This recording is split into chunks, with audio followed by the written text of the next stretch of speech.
Well, howdy there, Internet people. It's Bo again. So, today we are going to talk about what's happening in Georgia because a whole bunch of questions have come in about this now. There have been a number of pretty prominent Republicans that have looked at the idea of removing the DA and all of that stuff and just been like, no. Kemp, the governor, of course, is one. And you have a number of others. I think the other highest profile would be the Speaker of the State House there. Kind of put out this message, and it was basically, he has the presumption of innocence. Needs to play out in the courts. Paraphrasing, of course. And certainly seems to be siding with Kemp on this.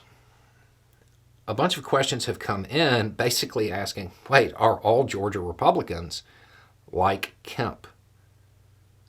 Meaning, do they have that ideology? Are they making their move on principle? You can't say that. Doesn't mean that it's not true, but you can't infer that from this. You have to look at it at the point in time when it happened. When Kemp did what he did, he was basically looking at what he believed the Constitution and the law required of him. And that's what he did. That is what he did. He didn't know how that was going to play out for him politically at the time. When he made the choices that he made, he didn't know what was going to happen politically. Same thing with Raffensperger. Didn't know. They did what they thought was right.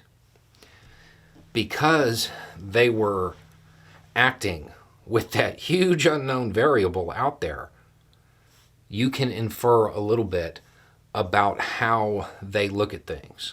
You may not agree with them on policy. I certainly don't. But you have to acknowledge that when it comes to certain things, they are going to follow what they believe the law and the Constitution demands. Because that's what happened.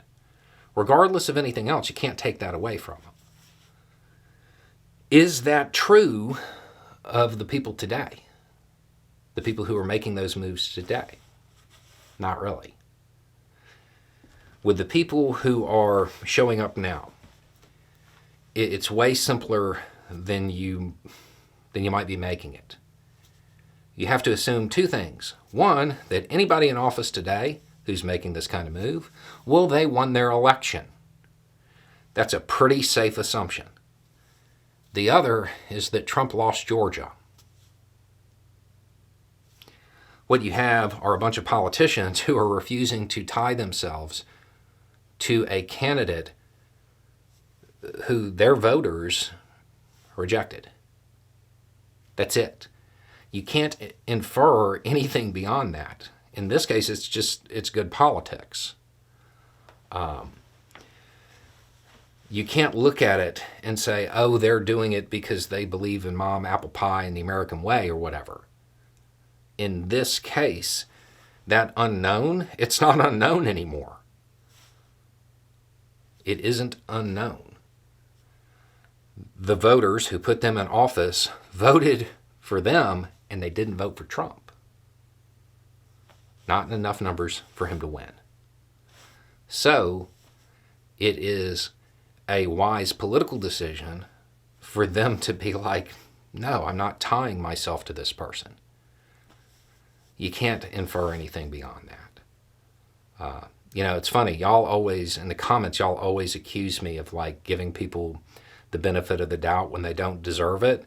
Yeah, some of y'all need to read some Hunter S. Thompson and become a little bit more cynical. This is just good politics. There doesn't have to be anything more to it. Now, some of them, they very well may look at this and just be like, no, this is wrong. This is what the law and the Constitution demand, and I'm going to do that. But you can't prove that based on these actions. Georgia just isn't that into Trump.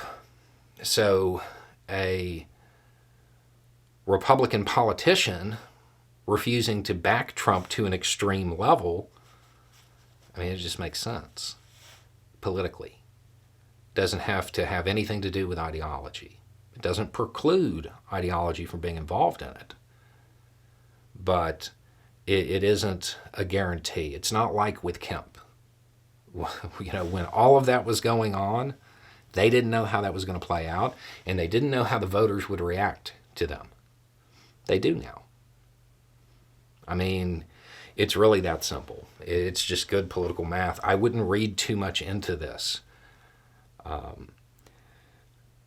But that doesn't, just because you have a bunch of prominent Republicans saying, no, don't do this, it doesn't necessarily mean that the other Republicans, those who have tied themselves to Trump, it doesn't necessarily mean that they're not going to try. And that would spark all kinds of division within the Republican Party, because those who are, let's just say, long-term thinkers when it comes to politics, they're not going to do it. They're not going to tie themselves to Trump. Those who are, or have been in the past, so tied to Trump that they can't untie themselves, well, they really don't have a choice. So just because of the actions of these prominent Republicans, you can't get rid of the idea that this still might happen, that they still might try to oust that DA. We'll just have to wait and see. Anyway, it's just a thought. Y'all have a good day.